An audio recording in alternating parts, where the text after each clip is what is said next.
It's 20 minutes before 8 on KNBR 68, 7:40 in the morning. It's mostly fair weather today. Got some low clouds along the coast, night and morning. That's about it. High today and tomorrow, mid-50s to low 60. KNBR 68, Good Times giveaway. Frank Dill arrived in San Francisco from Buffalo in 1963. He started at KNBR as the afternoon DJ and sports announcer. He teamed up with Mike Cleary and held down the morning slot for 32 years. Frank was inducted into the Bay Area Radio Hall of Fame in the first class. That was the class of 2006. And I'm so happy to be here with you today, Frank. And it's been so long since we've seen each other. We worked together at KNBR probably sometime in the 1970s. I'm still trying to remember, and I know that you probably have a hard time remembering those days too, but we have our calendar pictures to remind us. Yeah, well, I have trouble remembering those days, but I have no trouble with remembering you. Well, thank you so much. It was fun. KNBR was great, but you started out when in this business? Because it had to be, oh God, 60, 70 years ago? Oh my. My first introduction to this business was listening to the radio in Arlington, Virginia, to a guy on the morning show who asked a question, a sports question. Mm-hmm. And I knew the answer, so I ran to the phone and called his station and gave the answer.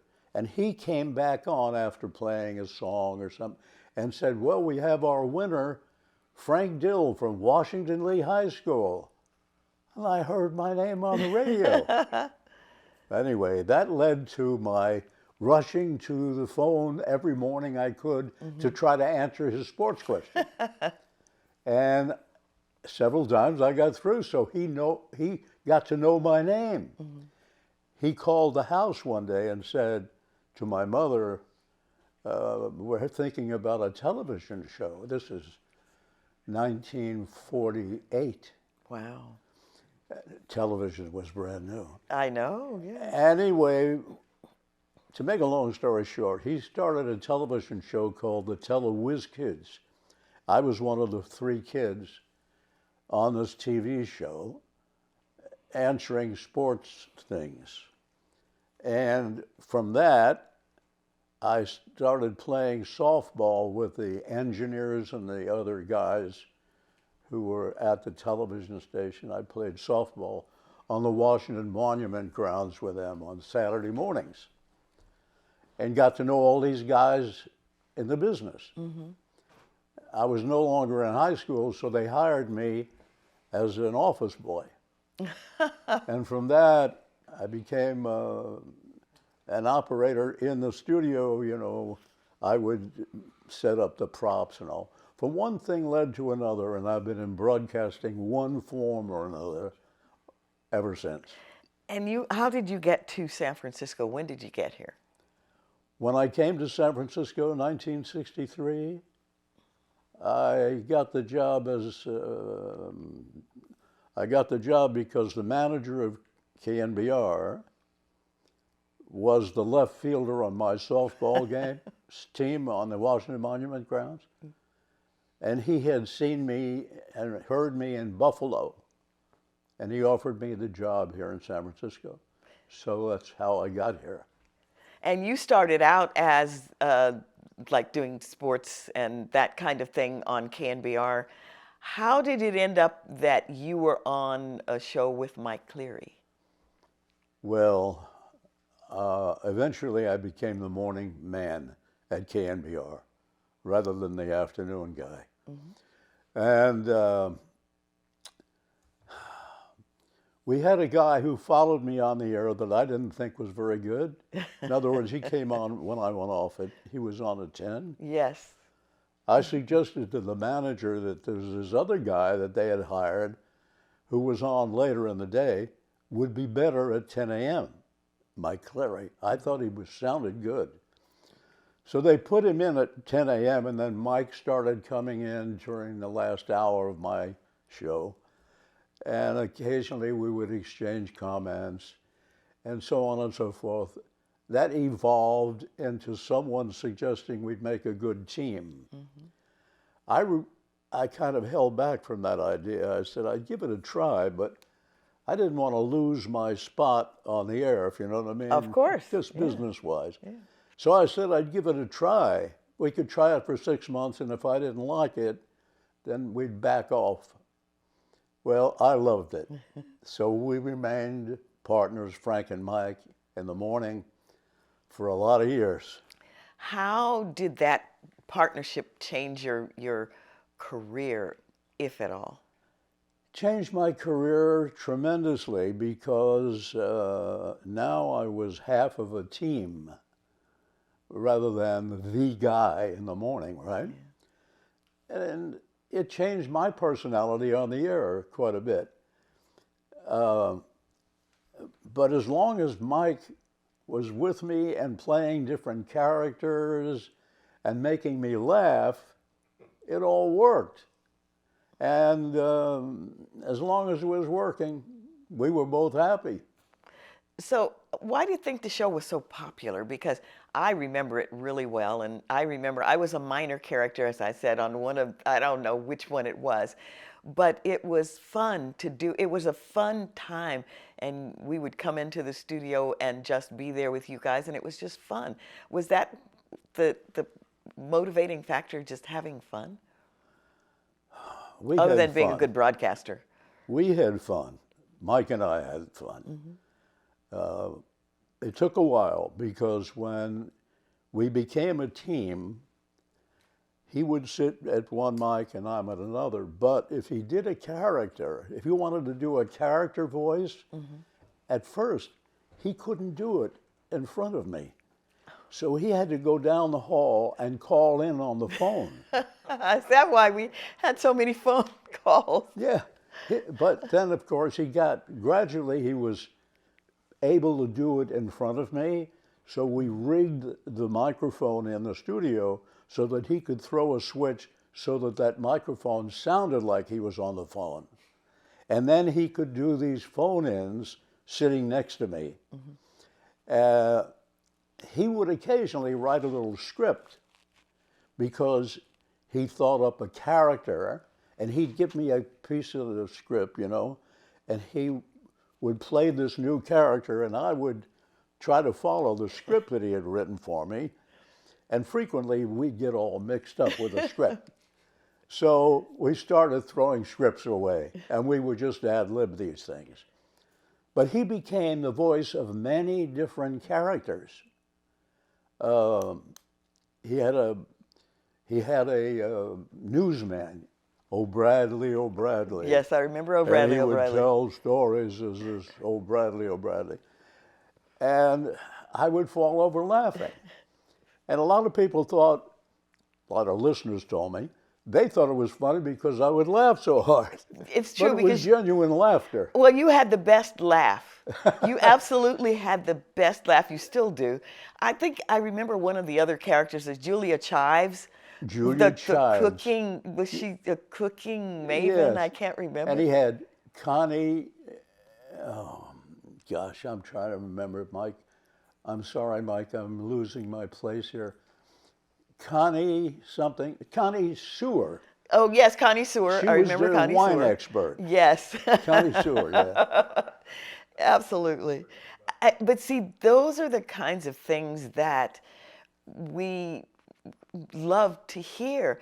And okay, on any given day when you were in the studio, was there a time when you said, oh, let's just do Julia Chives today or Connie Sewer, or did it just come organically? Mostly it came from Mike thinking that it's appropriate to do that character today or something. Mm-hmm. And so he would just start into it. I wouldn't even know what we were going to do. Most of it was just completely ad-lib back and forth. Mm-hmm. There were times when he would play a character because someone like that was in the news that day. Mm-hmm. For instance, he used to do a great Richard Nixon impersonation. Well, if Richard Nixon was in the news that day, it was a logical time to do it. Sure. And he would, as if he's calling me as Richard, or maybe I pretended to call Richard Nixon, who responded by saying, hello, Frank, as if he knew me, you know. So it depended a lot on what was in the news that day, what kind of characters he would use. In between the characters and all of that, was there, you played music or I know there was news because you had a great news department at that time. Right. What would happen in between the bits? Well, when we first started as a team, yeah, we were kind of like disc jockeys in a sense that I'm sure during a half hour we might play a couple of songs, but that's about it. But as the team developed, we just did away with the music. Between the two of us, talking to each other and playing commercials, filled the time, so we didn't play any more music. In fact, I remember the manager saying to me one day after the show, he said, did you play such and such a song today? I said, man, we haven't played a song in weeks. He wasn't even really aware of it. We just had it merged into where just the two of us talked and played commercials. Oh yes, and I remember, and you played lots of commercials because Yeah. your show was very popular and it was always sold out, so we always knew that. We were talking earlier about Mike's character as your mother for Thanksgiving. Tell us that story. Well, I don't know why it started, but it was in fact Thanksgiving Day, and so it was a slow day on radio, you know. But during the last hour of the show, from 9 to 10, Mike called and pretended to be my mother, and she was saying, "Thank you for inviting me, you know, for Thanksgiving dinner." I said, "It's okay, Mom, but I'm busy now. I'm on the radio. I'll see you later." And she said, "But I'm out here. I don't know how to find your house, you know." And all. So I'm playing the curmudgeon, and I'm saying, "Mom, don't bother me now. Where are you?" She says, "I just walked across the Golden Gate Bridge, and it's starting to rain." And I'm saying, "Look, Mom, I haven't got time to deal with this now. See if you can't find a ride." And this went on and on, back and forth for an hour. I come off as the total bad son, you know. But it was funny. I have heard it played back, and it's funny. It's funny, and it's also kind of interesting because he sounded really like a lady. Yeah. And I thought maybe at some point, and I was there, I thought maybe that was your mother, you know, because he was that good in that character.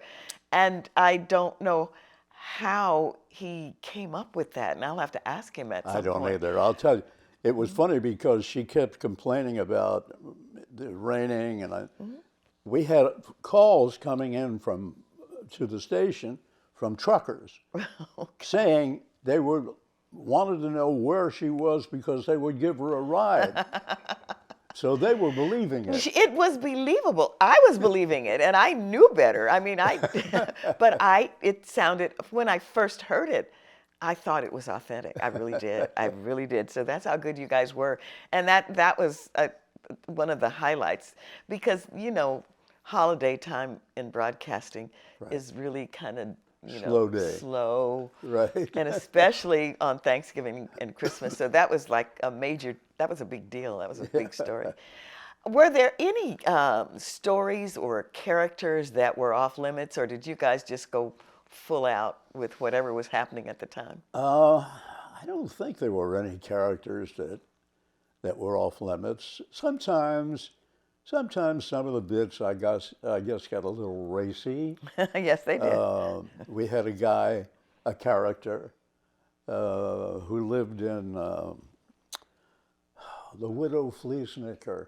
What was the name of that town? I can't remember. Oh no, I don't remember either. But I'm telling you, I And don't he remember talked that about the Widow Fleesnicker and give me reports from this little town, and I can't remember it. But sometimes they got a little risque. But I thought they were funny, so everything was fine. And I know that a lot of I mentioned that I was a minor character, but I know that you at some point had Jane Morrison, who was our public affairs director, was a character. Gene DiCardo, the Newsman. news guy, was a character, and it's like you pulled everybody in and really made them a part of the show. Yeah, if somebody was a character in our eyes, we turned them into a character that Mike Cleary would do with me on the air. Yeah. That was really fun, because everybody was included in that, and we really liked that. And I guess I'm trying to think. Hap Harper. Hap Harper was flying as traffic at that time. Yes. And he became a character. So there were a lot of people that were pulled We in. made a character out of Hap Harper because Mike did a funny character who pretended to be a Hap Harper kind of guy. And he would make fun of Hap Harper. Yeah, and just another character. Now, you retired in, I guess, 1997. I think so, 97. Yeah. And after all of the years that you were in broadcasting, what was it like? Because I've done it. What was it like to retire? Because you were, still very popular. What was it like to retire after all those years? Yes. You know, I remember telling John Madden one morning. John was on with me in the mornings at that time. And I said, hey, John, you know what? I'm going to retire. And he said, why? Why? And I said, I've been thinking about it, but the reason I'm going to retire, I'm going to be 67 years old.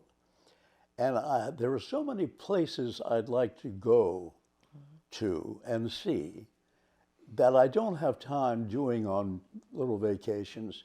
I'd like to have my life revolve around things that I want to do, things my wife wants to do, and that's why I wanted to retire. And of course, I've never thought I'd made a bad decision there. Right. Everybody knows when it's time to hang it up, I think. Yeah, but you still were vital. You were still doing, the shows. And I guess you had to create a new normal. And did you do that traveling, the kinds of things that you talked about? Yeah, well, I accepted retirement very nicely. There were people like, John Madden's sons who wanted me to come to Pleasanton and do some recording work and so on. I did that once or twice, and then I thought, I don't want to be driving to Pleasanton. Too much like work. Yeah, so I said, let's knock that off, I love that. Now, you've had a chance you're a very good observer, we all know that. You've had a chance to look at the business of broadcasting from the time that you started until our present time. See how it changed? 2024. Yes. How has it changed in your eyes? Oh my goodness. I know it's a long story, but I can remember when I first came to San Francisco in 1963, that there were only, I think, first of all, there were only a few radio stations. There weren't many FM stations. There were very few radio stations. AM stations. Television, there were only 4 or 5 channels.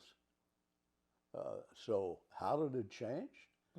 Now, there must be 100 radio stations in the Bay Area. I don't know how many television stations, plus the fact you've got all of this other material available for television. My goodness, it's a whole different business. Yeah. In 1963, it was a very small business. Not that it didn't have a lot of viewers on television and a lot of listeners on radio, but it was totally small compared to now.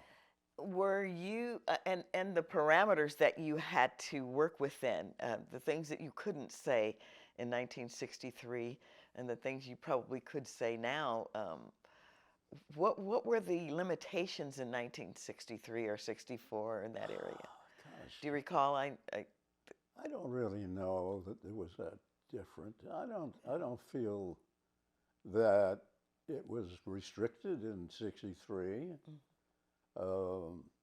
There were some people on the radio in 63 that I thought were fabulous, but unfortunately I couldn't hear them because they were my They were like John Sherwood. He was Oh, my yes, opponent.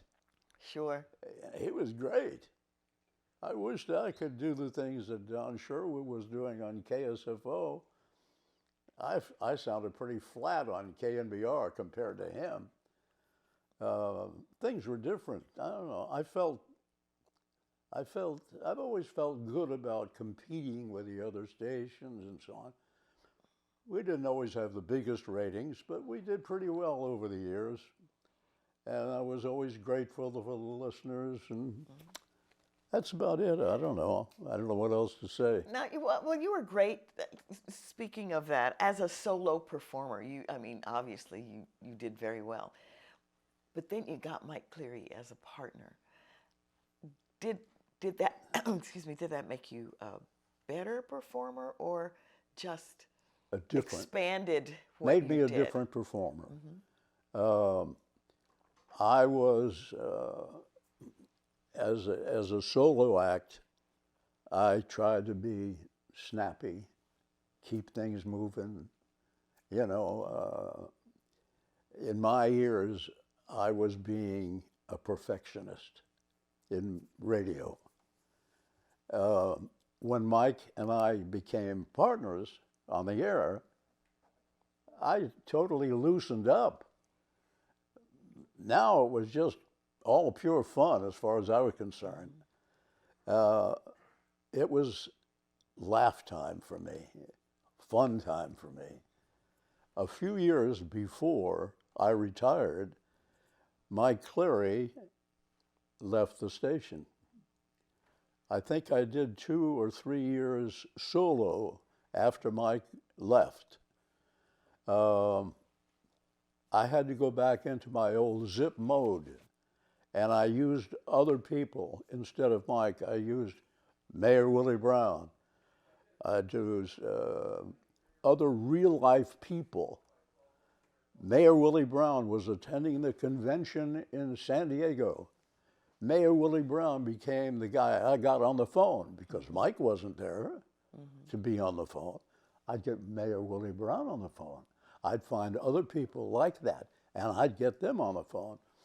So I had to go back to my old move it, keep it moving. I had to go back to my old style. But you made it work in a very good way. It worked. Yeah, It worked. it worked very well, actually. It worked very well. I remember that. For instance, John Madden became one of the substitutes for Mike Cleary, if you understand what I'm saying. I do. No, Yeah. absolutely. And Coach was amazing. Oh, he was yeah. very funny. He was Coach was a very amazing. funny guy. And I really enjoyed listening to that part of it as well. Well, John Madden had been on KSFO in the mornings with Gene Nelson. And when Gene Nelson retired, John came and was on my show for years with Mike Cleary, too, you know.